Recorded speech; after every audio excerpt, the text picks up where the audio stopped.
Welcome back to Theme Park Wizard. In today's video, I'm going to give you some tips and tricks. This is part 1 on how to conquer Super Nintendo World's opening weekend, especially that opening day. So let's get right into it.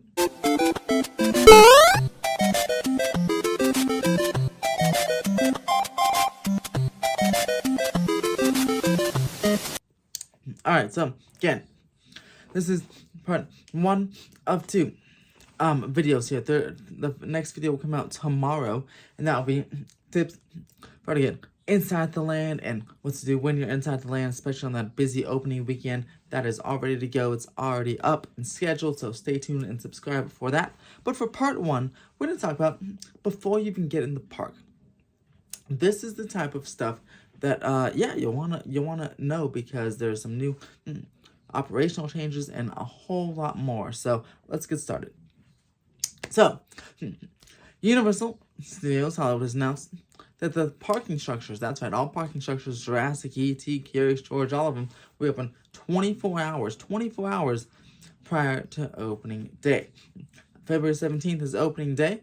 By the time this comes out, it'll be February 15th. So on February 16th through February 17th, 24 hours, the lots will be open. So if people want to go, and I guess there's some people might want to camp out or get up there early, that way lines won't be forming onto the freeway or coming out. It won't be a big mess. So that's why it'll be open and ready for you. So if you want to get there at midnight and sleep over, you can do that too. I don't suggest that. I suggest you go get your sleep and get there bright and early. The park opens at 8 a.m. to 10 a.m. On the 17th, there's no early entry. The park will be open 8 a.m. to 10 a.m. the whole weekend, all President's Day weekend. Early entry starts on Saturday, so people can get to Super Nintendo World at 7 a.m. Early entry, though, sold out for the rest of the time. The park is, for the rest of, almost the rest of the month, I think just Monday and Tuesday, last Monday and Tuesday of the month, with the 26th and, or 27th and 27, 28, are the only available times and are only available days for that, for $20 a pop.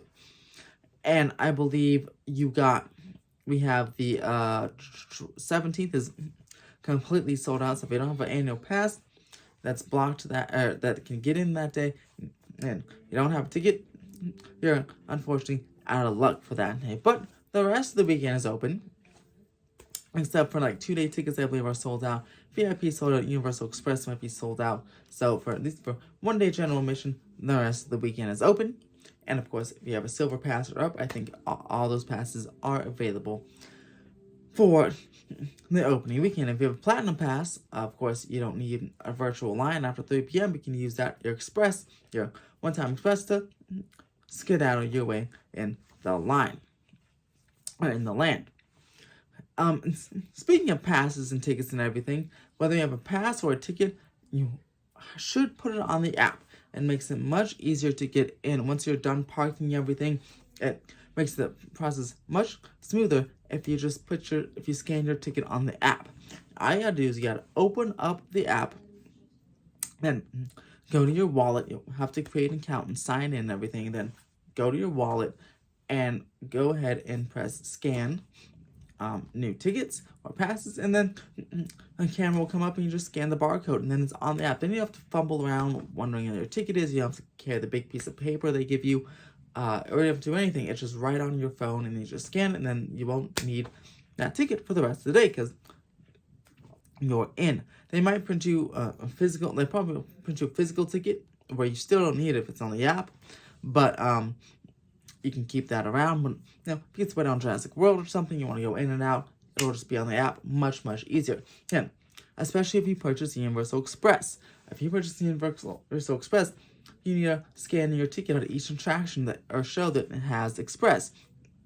Instead of fumbling around finding the ticket, if you go ahead and just put it on the app, then they will just scan the app, and that's your Express thing. It's just much easier, and you don't have to, it takes away the stress of, again, losing the ticket. That is good to go. Then, of course, when you get inside, you'll do the virtual line. and all those tips, and that'll be in that part 2 video. But yeah, this main video is one to get there early. The parking structure will be open 24 hours, but get there, I don't know,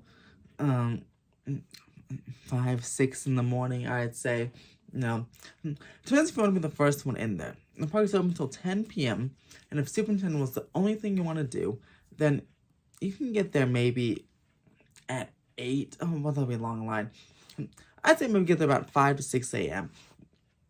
Now your time, self-time to park, get in the city walk, go to Starbucks if it's open, and get yourself a little coffee, whatever you need.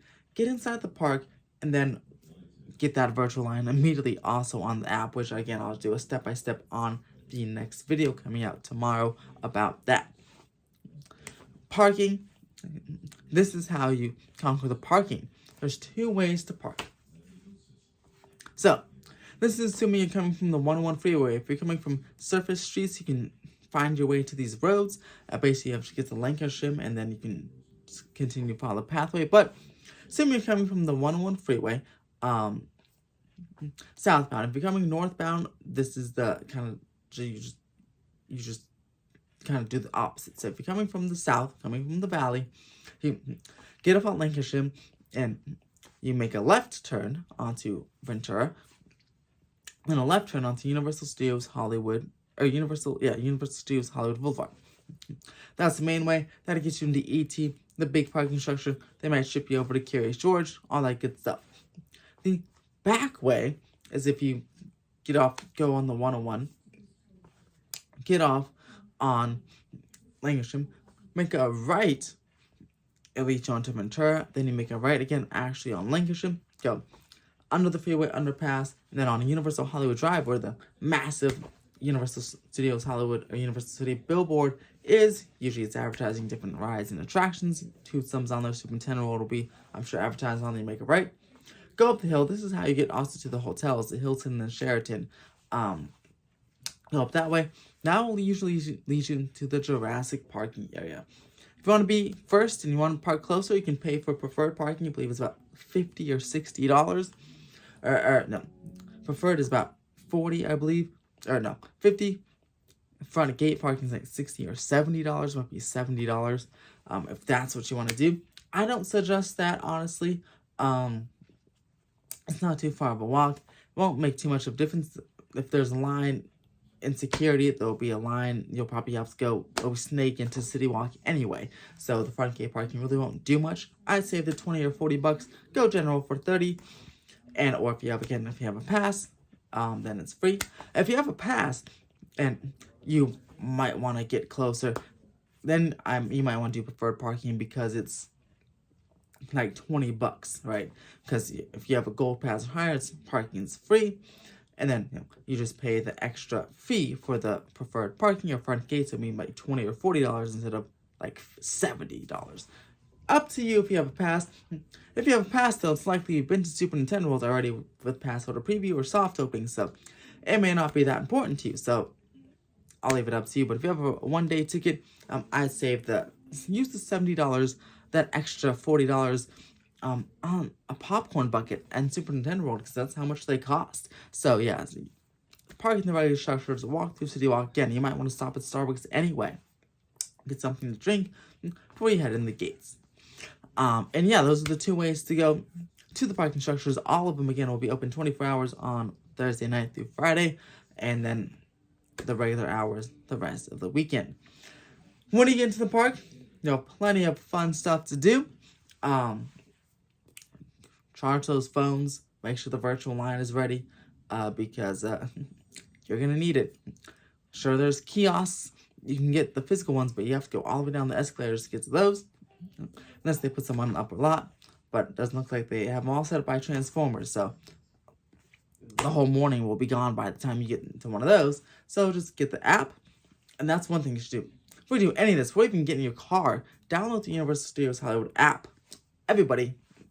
The Super Nintendo World app is already inside that, so you don't have to do anything else. You just have to download the Universal Studios Hollywood app and go ahead and make an account, so that way you can automatically link those tickets, like in the process I showed you before. and you don't have any hassles. There's nothing interrupting that. Other than that, I hope you enjoyed this nice pre-park tips and tricks video for Super Nintendo World's opening weekend. I'm ready to roll. I'll be there Friday the 17th opening day, so if you see me, definitely go and say hello. I'll be there in the afternoon after work, about 4 p.m., 4 to 10, so if you see me during those hours, definitely come and say hello. I always love when you guys find me and say hi in the parks. And stay tuned, subscribe for part 2s in the park for Super Nintendo World video for how to do virtual line and all that good stuff. Coming up tomorrow. As always, have a super day.